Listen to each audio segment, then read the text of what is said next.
Assalamualaikum warahmatullahi wabarakatuh. Alhamdulillahilladzi arsala rasulahu bil huda wa dinil haqqi yudhiru 'ala ad-dini kullihi wa kafa billahi shahida. Asyhadu an la ilaha illallah wahdahu la syarika lah wa asyhadu anna Muhammadan 'abduhu wa rasuluh. Ayyuhal ikhwan, taqullaha haqqa tuqatih wa la tamutunna illa wa antum muslimun.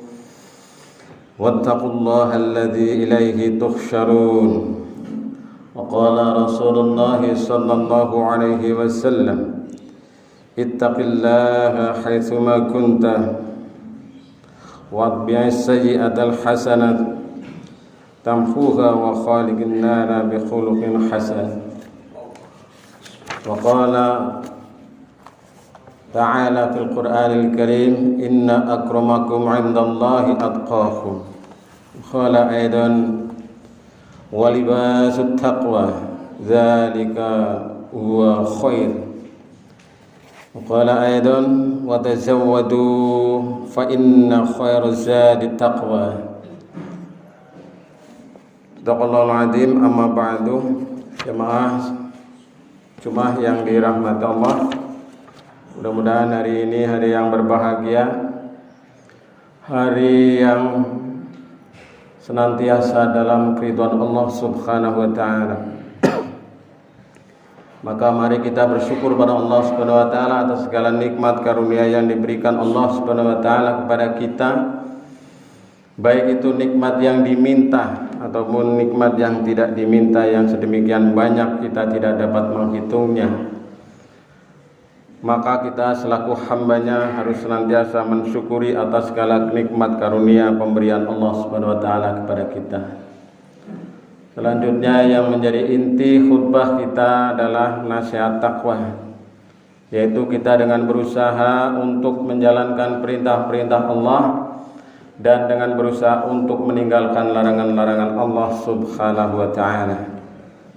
Maka dalam sebuah takrifatnya yang disampaikan oleh Al-Jurjani dalam kitab At-Ta'rifat menjelaskan bahwa pengertian takwa adalah pemeliharaan diri dari siksaan Allah dengan menjaga diri dari segala sesuatu yang mengakibatkan siksaan Allah, baik berupa melakukan perbuatan maupun meninggalkannya. Maka tidaklah keliru kalau secara umum kita mengartikan takwa ialah melaksanakan perintah Allah dan menjauhi larangan-larangan Allah dengan penuh keikhlasan, dengan penuh kesadaran dan penuh pengabdian kepada Allah Subhanahu wa taala. Atau dengan kata lain bahwa dikatakan takwa adalah takut terhadap murka dan siksa Allah Subhanahu wa taala. Jamaah sekalian yang dirahmati Allah, pesan Allah yang saya sampaikan di awal khutbah tadi yang akan menjadi inti khutbah kita di kesempatan siang hari ini. Yang pertama, bahwa kita harus tetap berada di rel takwa. Dan janganlah sekali-kali kita mati kecuali dalam keadaan beragama Islam. Ya ayyuhalladzina amanu taqullaha haqqa tuqatih wa la tamutunna illa wa antum muslimun. Ayat ini dengan jelas menyampaikan kepada kita supaya kita bertakwa kepada Allah Subhanahu wa taala dengan sebenar-benar takwa. Karena kita pasti akan dikembalikan kepada Allah Subhanahu wa taala. Jadi jarak kematian dan kelahiran itu sebenarnya sangat dekat, itu ya, mepet sekali. Kalau diukur secara keseluruhan peradaban manusia itu jarak kelahiran dan kematian itu sangat singkat. Ya mungkin kita 60, 70, 80, 90 mungkin, yang sekarang tua-tua itu 90-an. Maka jemaah sekalian, kita dipesankan oleh Allah dalam surat Al-Mujadilah ayat 9, wattaqullah alladzi ilaihi tuhsyarun, dan bertakwalah kamu sekalian kepada Allah dan kepadanya lah kamu akan dikembalikan. Kita pasti suatu saat kita akan dipanggil oleh Allah Subhanahu wa taala.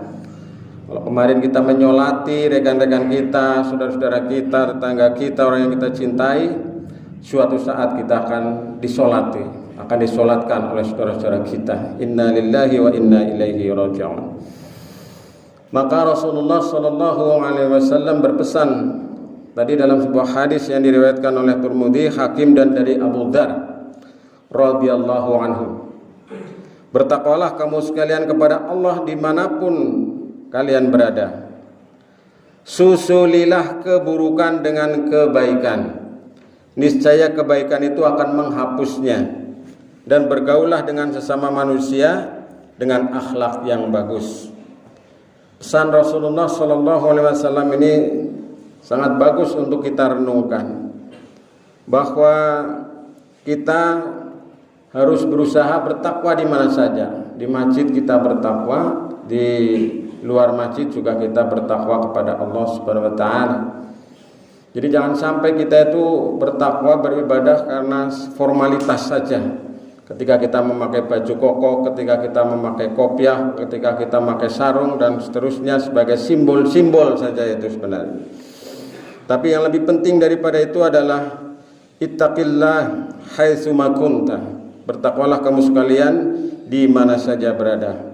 Kemudian yang berikutnya Rasulullah berpesan supaya kita ini menyusuli keburukan dengan kebaikan. Jadi ketika kita berbuat buruk karena tidak sengaja mungkin, tak susulilah segera dengan kebaikan. Jadi ibaratnya kebaikan itu untuk mentip act, untuk menghapus keburukan-keburukan. Maka kita diteruskan oleh pesan Rasulullah pada hadis ini, dan pergaulilah dengan sesama manusia dengan akhlak yang bagus. Ini pesan Rasulullah SAW yang sangat bagus. Jamaah sekalian yang dirahmati Allah, takwa ini menjadi barometer atau tolak ukur kemuliaan manusia di hadapan Allah Subhanahu wa taala. Tinggi rendahnya hakikat, harkat dan martabat manusia dalam pandangan Allah itu tidak ditentukan oleh keturunan, tidak kita. Keturunan bangsawan, keturunan darah biru, keturunan orang gedean, keturunan orang terhormat dan sebagainya, tidak. Juga tidak ditentukan oleh warna kulit, bahasa, pangkat, jabatan, harta dan seterusnya. Tetapi ketakwaanlah yang menjadi barometer ukuran kita mendapatkan kemuliaan di hadapan Allah Subhanahu wa taala. Maka pada sebuah ayat yang sangat populer dalam surat Al-Hujurat ayat 13, di akhir ayat Allah menyampaikan, di tengah-tengah ayat Allah menyampaikan, inna akramakum indallahi atqakum. Sungguhnya orang yang paling mulia di antara kamu sekalian adalah orang-orang yang paling bertakwa. Maka jemaah sekalian yang dirahmati Allah, orang miskin dan orang kaya itu sama peluangnya menjadi orang bertakwa. Orang melarat dan orang punya jabatan sama peluangnya menjadi orang yang bertakwa. Jangan berkecil hati. Kita semuanya berpotensi menjadi orang-orang yang paling dimuliakan di hadapan Allah, yaitu inna akramakum indallahi atqakum. Jamaah sekalian yang dirahmati Allah, untuk menjaga semua itu, keselamatan terpeliharanya kita ini dari hal-hal yang tidak baik, maka kita harus memakai pakaian yang berupa busana takwa. Dan busana takwa ini merupakan busana kehidupan yang paling baik. Ya, kalau kita mungkin punya baju bagus, punya jaket bagus, punya rompi bagus, punya aksesoris yang bagus, itu semuanya adalah merupakan simbol-simbol secara lahiriah. Tapi secara hakikat kita ini diperintahkan oleh Allah yang lebih bagus daripada itu adalah walibasut taqwa dzalika huwa khair. Dan pakaian takwa itulah yang pakaian yang paling baik.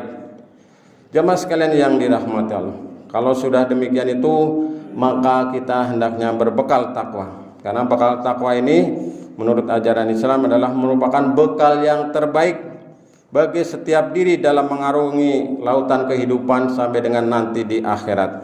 Maka dalam sebuah ayat dalam surat Al-Baqarah 197 yang ini sangat populer ya, ini ayat berkaitan dengan haji tadinya, tapi ini dapat kita terapkan dalam kehidupan keseharian.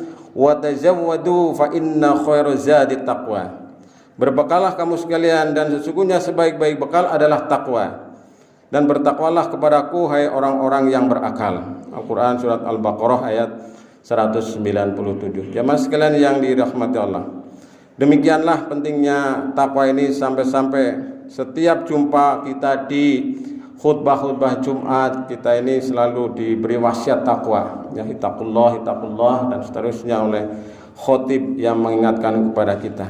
Maka jamaah sekalian yang dirahmati Allah, mari kita berusaha meraih takwa, mari kita berusaha untuk bisa menjaga konsistensi takwa, dan mudah-mudahan kita ini sampai dengan wafat kita dalam keadaan beragama Islam dengan membawa takwa, dan kita dimuliakan oleh Allah Subhanahu wa taala. Amin ya rabbal alamin. Barakallahu li wa lakum fil Qur'anil azim wa nafa'ani wa iyyakum bima fi minal ayati wa dzikril hakim. Aqulu qawli hadza astaghfirullahal azim innahu huwal ghafurur rahim.